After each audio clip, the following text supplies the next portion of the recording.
Kviečiame į tiesioginę Santaros klinikų transliaciją, kurios pavadinimas šiandien skamba taip: kasos ligų šiuolaikinė diagnostika ir gydymas. Apie kasos ligas, apie diagnostiką, apie tai, kodėl šis organas yra toks mums svarbus, šiandien kalbame su Santaros klinikų pilvo ir onkochirurgijos centro pilvo chirurgu profesoriumi Audriumi Šileikiu. Labą dieną. Labadiena. Aptarsime, kodėlgi kasa yra tokia svarbi mūsų sveikatai ir kokios pasekmės gali kilti, kai jis suserga. Pradėsime nuo tokių edukacinių klausimų, profesoriau. Kas yra kasa, kokios jos funkcijos, kodėl jinai tokia svarbi mūsų virškinimo sistemai? Kasa yra virškinimo sistemos dalis. Jinai randasi pilve, tarp skrandžio ir stuburo ir dar iš priekio ją riboja skersinė žarna. Kasa yra maždaug 22 cm ilgio, 4 cm pločio ir 3 cm storio ir sveria apie 70 kg. 70 gramų. Kasa turi dvi funkcijas, tai egzokrininė ir endokrininė. Ir jinai dalyvauja maisto produktų skaldyme ir taip pat gliukozės apykaitoje. Kas, profesoriau, atsitinka, kai kasos funkcija pradeda trikti, jinai veikia netinkamai, kokios problemos gali kilti? Kasos funkcija paprastai dažniausiai pradeda trikti būtent egzokrininė, tai yra ta kasos dalis, kuri atsakinga už virškinimą. Tada sumažėja kasos fermentų, kurie per kasos latakėlius išsiskiria dvylikapirštę žarną ir jų mažiau patenka į virškinimo vamzdelį ir tokios medžiagos kaip baltymai, angliavandeniai, riebalai, jie netaip gerai suskaldomi ir netaip gerai įsisavinami mūsų organizmo. Todėl pradeda vystytis mitybos nepakankamumas. Žmogus pradeda kusti, dingsta apetitas, tai pašviesėja išmatos. Na ir po šito funkcijos sutrikimo paprastai seka ir endokrininės funkcijos sutrikimas. Tada pradeda vystytis antro tipo cukrinis diabetas. Taip, paminėjote keletą tokių svarbių požymių, tačiau norisi dar paklausti, o ką žmogus jaučia? Kokie jo pojūčiai, kokie pirmieji ženklai rodo, kad kasos veikla trinka? Taip, kokia bebūtų kasos liga, vis tiek yra pats pirmasis požymis yra skausmas. Aišku, prie kiekvieno susirgimo skausmas skiriasi, bet skausmas pakrūtinėje tai jau verstų sunerimti. Tada sekantis simptomas būtų pykinimas, vėmimas, pilvo pūtimas, kartais viduriavimas, na ir svorio kritimas. Taip pat jau kai pradeda ir endokrininė kasos funkcija silpti, tada atsiranda troškulys, dažnas noras naktimis šlapintis. O sakote, skauda po krūtinę, tai čia maža ką gali skaudėti, ten visa virškinimo sistema, tiesiog ar yra kažkoks tas specifinis skausmas? Na, prie kiekvieno susirgimo skausmas yra truputį kasos šiek tiek kitoks, bet būtent prie kasos susirgimo ir būna toksai skausmas sunkiai paaiškinamas, sunkiai nusakomas, net toks kaip anksčiau būdavo, netipinis. Gal koks nors eina į nugarą, tarkim, nėra tokio? Na, tai čia į nugarą, tai jau čia išplitusiam kasos navikam atsiranda skausmas vėliau, arba sergant ūmiems kasos susirgimams būna juosiantys skausmai, bet šiaip paprastai būna toksai neapibrėžtas maudimas po duobute ir kas svarbiausia, jis yra pastovus. Taip, žengėme tolyn į kasos uždegimo apibrėžimus ir prašau dabar paaiškinti, kas yra ūminis kasos uždegimas ir kas yra lėtinis uždegimas? Ūminis kasos uždegimas tai toks būna staigus ir, sakytumėm, trumpalaikis uždegimas, tai procesas. Tai trumpalaikis, tai jisai gali būti nuo kelių dienų, ir maks iki pusės metų. O lėtinis kasos uždegimas, tai jisai prasideda paprastai jau vyresnio amžiaus žmonėm, ūminis tai gali būti bet kokio amžiaus, ir jisai nuo 40-50 metų, ir jisai tęsiasi visą likusį gyvenimą, ir jisai tas uždegimas progresuoja palaipsniui. Ką jaučia žmogus tiek vieno, tiek lėtinio, tiek ūmaus uždegimo metu? Ar čia tą skausmą kažkaip galėtume diferencijuoti? Ar čia visada bus važiuojama su greitąja į ligoninę? Taip. Tai čia pagrindė greitoji pagalba, tai tada, kai yra ūminis uždegimas. Ir jisai gali būti vienintelį kartą gyvenime. Kartais gali kartotis, bet paprastai būna vieną kartą, ir jisai būna tas skausmas toks stiprus, kad žmogus dažnai nejaučia vietos, ir būna, kad pakyla temperatūra, pykina, gausiai vemia, tada jau atsiranda tie juosiantys pilvo skausmai, net gali išmušti iš šonos atsirasti mėlynės. Padažnėja širdies ritmas, žmogus gali pradėti dusti. Ir čia iš tikrųjų tai tokia ir atsiranda jau tada ne tik kad juosiantys pilvo skausmai, bet stiprus viso pilvo skausmai, net neįmanoma prie pilvo prisiliesti. Tai čia aišku, toks pacientas, toks žmogus turi būti gydomas ligoninėje bet kokiu atveju. Ir paprastai tai tas skausmų stiprumas, ta visa klinika yra susijusi tiesiogiai su kasos ląstelių žūtimi. Kuo daugiau žūna to ūminio uždegimo metu kasos ląstelių, tuo stipriau tas visa klinika pasireiškia. Lėtinis pankreatitas, tai paprastai jisai būna toks laipsniškas. Ir kaip sakiau, žmogus iš pradžių jaučia skausmą pakrūtinėje, paskui tas skausmas įsisenėja, jam pradeda labiau skaudėti, tada pradeda pykinti, vemti, paskui paprastai, jeigu čia būna vyrai, tai jie bando tą skausmą malšinti alkoholiu, tai aišku nepadeda, tai tada lėtinis tas uždegimas pereina į ūminį. Tai būna paguldomi į ligoninę, ten pagydomi, grįžta atgal. Kurį laiką jaučiasi gerai, bet paskui vėl, po kurio laiko vėl tas skausmas vėl pradeda kartotis, ir taip pat gali tas lėtinio pankreatito paūmėjimai kartotis 5, 4, net ir 10 kartų. Profesoriau, o kasgi sukelia, kas provokuoja tuos kasos uždegimus? Iš tikrųjų, ką suvalgom ar išgeriam, kokie provokatoriai yra? Tai lėtinį ir ūminį pankreatitą pagrindinis veiksnys, kuris išprovokuoja, tai yra alkoholis. Perteklinis alkoholio vartojimas. Ūminiam pankreatitui dar antras veiksnys, tai yra tulžies, pūslės ir latako akmenligė. Tai jeigu paimtumėm statistiką, pažiūrėtumėm ūminio pankreatito priežastis, tai pusė būtų alkoholis, pusė tulžies latako akmenligė. Dabar, jeigu lėtinį pankreatitą žiūrėtumėm, tai tenais yra alkoholis pagrinde ir rūkymas. Rūkymas dargi net labiau žalingesnis negu alkoholis, bet paprastai tai eina kartu. Na ir dar lėtiniam pankreatitui būna, retai pasitaiko, tačiau būna jaunų žmonių, kuriam ūminiam pankreatitui, kur ūminis pankreatitas būna be priežasties.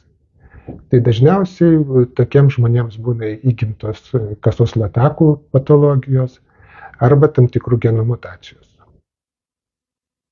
Štai taip. Na ir svarbu dabar žmonėms žinoti, kaip yra diagnozuojamos uždegiminės kasos ligos, kokie tyrimai jiems bus atliekami. Na, tikriausiai, kai jau atvyksta į, tarkim, santaros kliniką su ūmiais skausmais, tai tada jau ir bus diagnozuojama. Kaip? Tai, kai yra ūminis kasos uždegimas, tai pagrindinis diagnostikos kriterijus yra padidėjęs kasos fermentų kiekis kraujyje. Jisai turi būtinai viršyti 3 kartus normą. Na, o vaizdiniai tyrimai, tai jie yra tik pagalbiniai vaizdiniai, tai echoskopija, kompiuterinė tomografija, jie paskui po kurio laiko pasako, leidžia klinicistam orientuotis apie būsimą ligos eigą, pagal tai matosi, kiek tos kasos yra žuvę, nekrotizavę. Tarkim, trečdalis, pusė ar visa, ar tik paviršius. Ir pagal tai galima prognozuoti gydymo eigą. Taip, kaip gydoma, dabar jau iš karto žiūriu į kitą. Tai ūminės kasos uždegimas 95% atvejų būna lengvi. Ir jie gydomi paprastai infuzinė terapija, nuskausminamaisiais, spazmolitikais. Na, o kiti atvejai, jie 5% būna vidutinio sunkumo ar sunkus. Tai reiškia, kad susirgus ūminiu pankreatitu šiem pacientam atsiranda organų funkcijos nepakankamumas. Ir jeigu tas funkcijos nepakankamumas tęsiasi iki 48 valandų, tai čia yra vidutinio sunkumo ūminis pankreatitas ir mirštamumas sergant tokią pankreatito formą yra nedidelis, bet jeigu diagnozuojamas sunkus ūminis pankreatitas, tai reiškia, kad išsivysto organų funkcijos nepakankamumas, kuris tęsiasi daugiau negu 48 valandas, tai sergant šitą formą mirštamumas yra labai didelis, praktiškai pusė pacientų miršta. Taip, ir lėtinis kasos uždegimas ir jo gydymo kokia taktika yra. Taip, lėtinis pankreatitas irgi jisai skirstomas į lengvą, vidutinį ir sunkų. Tai kur jums prieš tai nupasakau, tai tenais jau sunkaus pankreatito formos. Tai lengvas ir vidutinis pankreatitas paprastai gydomas medikamentiškai, kasos fermentais. Jeigu yra cukrinis diabetas, koreguojamas atitinkamai cukrinis diabetas. Bet jau kai yra sunkus pankreatitas, jau tada lėtinis pankreatitas, jau tada reikia ir chirurginio gydymo.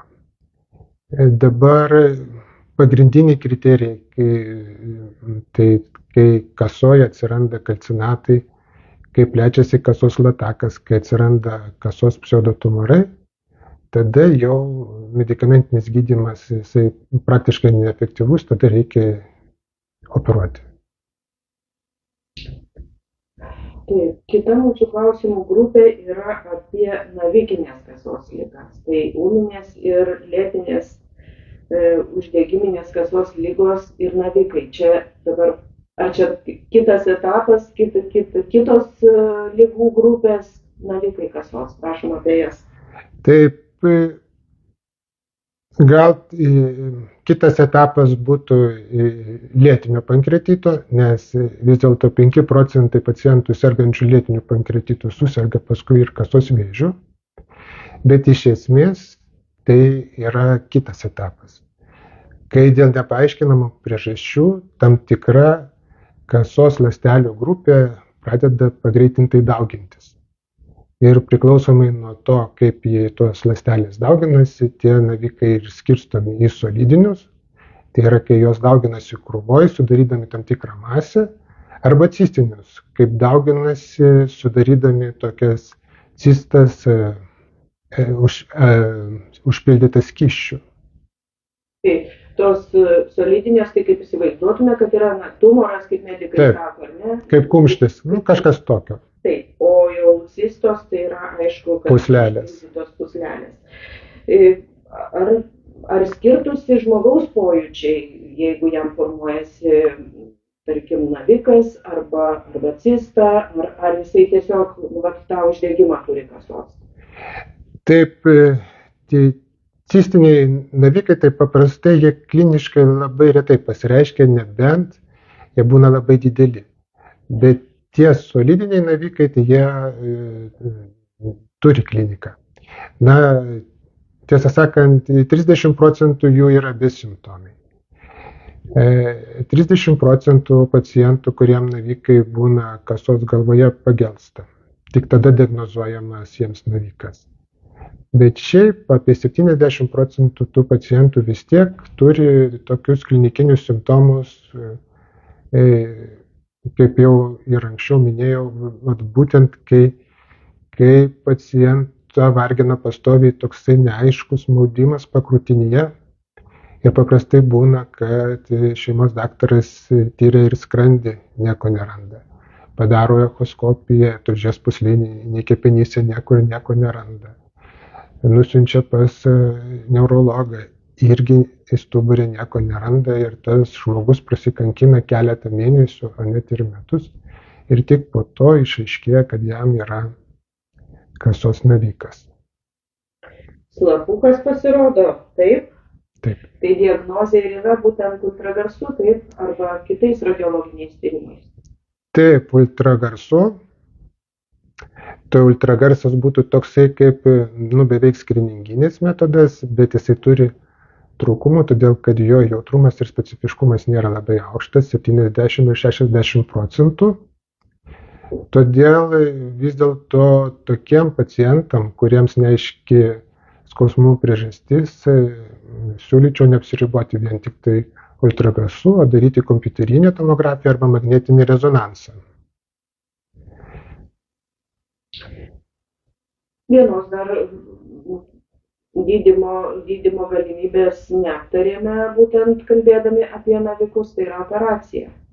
Čia jau paneikite mitą arba patvirtinkite, žmonės taip galvoja, kad kasos operuoti kasą tai yra tiesiog labai negalima uždegimo metu ir kaip tada su navikais, įprastas chirurginis gydymas čia mums kaip ir suprantama. Na, jeigu leisit šiek tiek išsiplėsiu, taip, kasa operuoti pradėta tik tai nuo 1970 metų. Ir vis tiek tarp chirurgų taip pat nemėgstamiausias organas, todėl kad kasa turi tokių anatominių ypatumų, jinai guli ant kraujagyslių, ant nervinių rezginių ir būtent tai labai reiškia sumažina chirurgo erdvę. Tai kaip sakėt, kad negalima operuoti ūminio uždegimo metu, tai taip, pirmas 4 savaitės negalima operuoti, bet jau po 4 savaičių, kai atsidalina tos nekrotizavusios masės, tada ir yra tų nekrozių infekcija, tai tada galima saugiai jas pašalinti ir išgydyti žmogų. Dabar kaip yra su tais kasos navikais? Kasos navikai, kaip sakiau, jie yra labai įvairūs, ir cistiniai, ir solidiniai, ir netgi tie solidiniai navikai irgi skiriasi. Ir tie navikai, kurie yra iš endokrininės kasos dalies, iš tų ląstelių, kurios produkuoja hormonus, jie pasižymi žymiai mažesniu piktybiškumu negu tie navikai, kurie yra iš kasos fermentus gaminančius ląstelių arba iš kasos latakėlių. Ir paprastai užtenka vaizdinių tyrimų tam, kad tu pasakytumai, kokios kilmės yra kasos navikas. Ir jeigu tu diagnozuoji cistinį kasos naviką, bet jis yra iki 4 cm dydžio ir neturi jokios klinikos, nėra išplėstas kasos latakas, tai tokio naviko operuoti nereikia, užtenka jį stebėti. Tas pats yra ir su endokrininiais navikais, jeigu jie yra nedideli, kliniškai neišreikšti, jų irgi operuoti nereikia. Kas kita su tos egzokrininės dalies navikais. Ir čia irgi kartais būna tokių keblumų, kai tu negali pasakyti, kokios tiksliai kilmės navikas. Tada diagnozės patikslinimui tikslinga padaryti biopsiją. Paprastai anksčiau darydavom biopsiją per pilvo sieną, ultragarso kontrolėje, bet dabar atsiradus moderniems tyrimams, biopsiją paimam tiesiogiai endosonoskopijos metu, tiesiai ir be didesnės invazijos į kitus organus. Tai patikslinus naviko kilmę, tada sekantis etapas būtų įvertinti, ar tą naviką reikia operuoti, ir jeigu reikia operuoti, tada žiūrime, ar jisai yra saugiai pašalinamas. Jeigu yra saugiai pašalinamas, o saugiai pašalinamas, tai reiškia, mes turime pasižiūrėti, koks yra kontaktas su gretimom prie kasos esančiom kraujagyslėm, ar jisai jų neperauga, nes, kaip minėjau, per kasą eina pagrindinės pilvo kraujagyslės. Ir tada, jeigu jisai jų neperauga, tai tada mes tą naviką šaliname. Ir šalinimas taip pat čia kasos navikų turi išskirtinumų, todėl kad jisai yra išplėstinis. Yra šalinami ne tik navikas ir jį supantis organai, tai yra kasos galva, tarkim, jeigu yra kasos galvoje 12-pirštė žarna, tuščioji žarna, tulžies pūslė, tulžies latakai, bet taip pat tu turi pašalinti visus limfmazgius esančius aplink tą kasos naviką ir netgi nervinius rezginius. Dabar, jeigu tu matai, kad taip padaryti neįmanoma, tada yra skiriama chemoterapija. Ir žiūrima, koks yra atsakas į gydymą, ar navikas neprogresuoja, ar susitraukia, ar per tą chemoterapijos laiką neatsiranda metastazių kepenyse. Ir jeigu efektas yra teigiamas, dar jį galima sustiprinti radioterapiją ir po to jau tada naviką mes šaliname, bet tada šaliname saugiai kartu su kraujagyslių rezekcijom. Chirurginė operacija, taip suprantu, yra pagal poreikį, kaip sakoma, bet jinai yra tikrai sudėtinga ir didelės apimties. Ir čia mes sulaukėme klausimo štai pokalbio jūsų metu, ar reiškia, kad žmogus gyvena su dalimi kasos. Tai reiškia, buvo pašalinta dalis kasos, taip būna, ar ne? Taip. Būtent su naviku šalinama ir dalis kasos. Taip. Ne visada jį visą pašalinama. Taip, stengiamasi pašalinti taip, pusę kasos, ne visa kasa pašalinama. Bet dar vis dėlto būna tokių navikų didelių, kur kitaip neįmanoma juos pašalinti, nepašalinus visą kasą. Ir dabar sklando toksai mitas, kad žmogus be kasos gyventi negali, tai aš galiu pasakyti, kad tai netiesa. Gyvena, tik tai tiek, kad papildomai geria virškinimo hormonus, fermentus ir leidžiasi insuliną. Bet tai nelabai blogina gyvenimo kokybę ir žmonės toliau gyvena pilnavertį gyvenimą. Taip. Na ir atėjome prie tos klausimų grupės, kurios turėtų edukuoti žmonės, kaip gyventi, kad galėtume išvengti kasos ligų. Tai kokios priemonės padėtų apsisaugoti nuo kasos ligų, prevencinės priemonės? Tai prevencinės priemonės tai būtų tokios kaip ir universalios, bet jos vis tiek yra labai tinkamos. Tai jeigu žiūrėtumėm lėtinį rūminį pankreatitą, kasos uždegimą, tai aišku, reikėtų atsisakyti alkoholio. Jau tie, kas serga lėtiniu pankreatitu visiškai, o tie nors kartą sirgo, irgi siūlyčiau visiškai atsisakyti alkoholio ir taip pat nerūkyti, mesti rūkyti. Aišku, čia siūlymai yra labai kilnus ir norus, bet žinau, kad žmonėm tai padaryti labai sunku. Tai vis dėlto rekomenduočiau kreiptis pas narkologą ar šeimos daktarą, kad padėtų, nes patiems žmonėms atsisakyti šitų priklausomybių labai sunku. Vis dėlto pažymėčiau, kad labiausiai tai kenkia kasai vis dėlto rūkymas. rūkymas yra priešas numeris 1. Na dabar už tų universalių tiesų, tai aišku, judėjimas, streso valdymas, na ir mityba. Tai mitybos, reiškia, jeigu net nesergate kasos ligom, tai reikėtų vengti raudonos mėsos, nedaugiau 50 gramų raudonos mėsos per parą ir sočiųjų riebalų. Ir taip pat kasoms lygoms turi tam tikrą riziką tam tikri mikroelementai, tai geležis, kadmis ir arsenas. Tai vat, žmonės dirbantis kasyklose turi labai didelę tikimybę susirgti kasom lygom. Taip, o kaip dažnai mes turėtume atlikti tuos profilaktinius tyrimus, ar čia jie reikalingi dėl kasos lygų, ar tiesiog ta bendra sveikata kartą per metus, ar per 2 pasidaryti vidaus organų echoskopiją, ar čia būtų patarimas toks? Na, toks,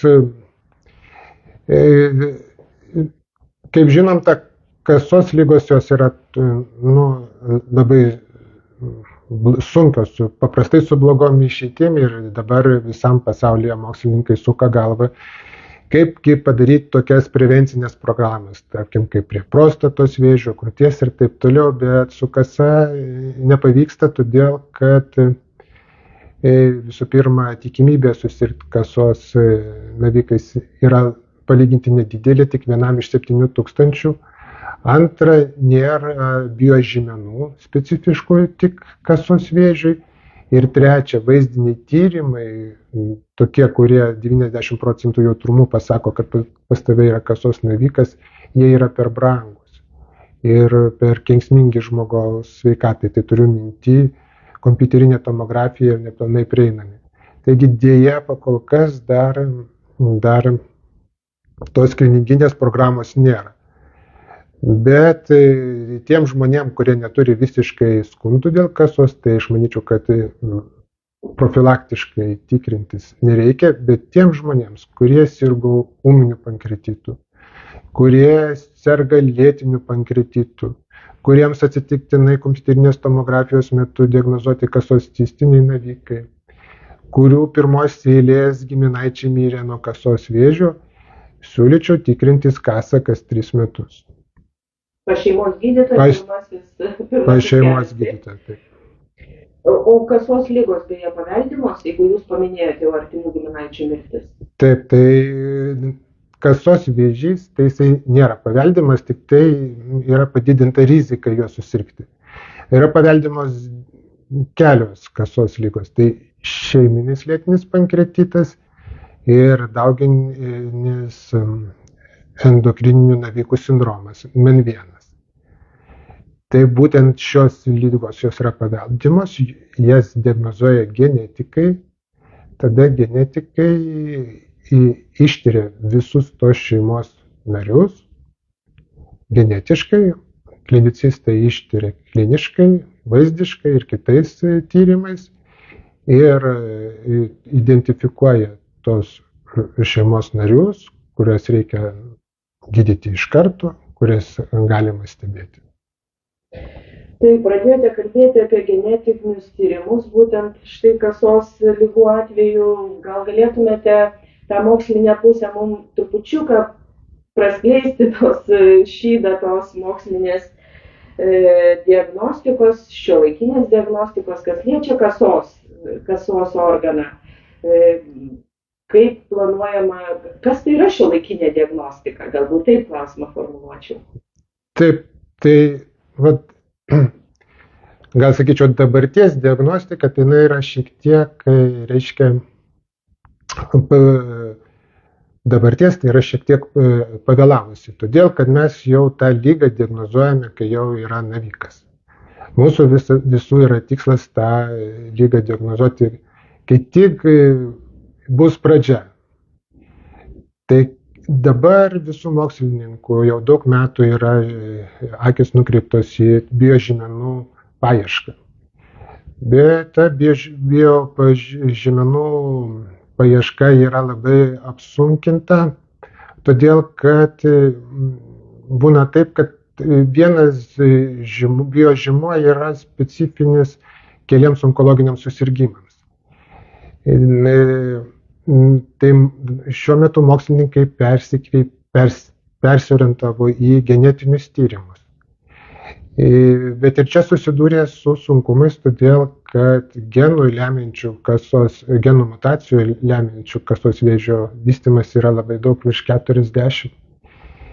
Ir dabar paskutiniu metu stengiamasi sukaupti kuo daugiau duomenų, genetinių tyrimų ir sudaryti genetinį žemėlapį, pagal kurį gimus, tarkime, žmogui, sekvenavus jo genomą, būtų galima matyti tam tikrus lustus, pagal kuriuos būtų galima įtarti kasos piktybinio naviko susirgimo tikimybę.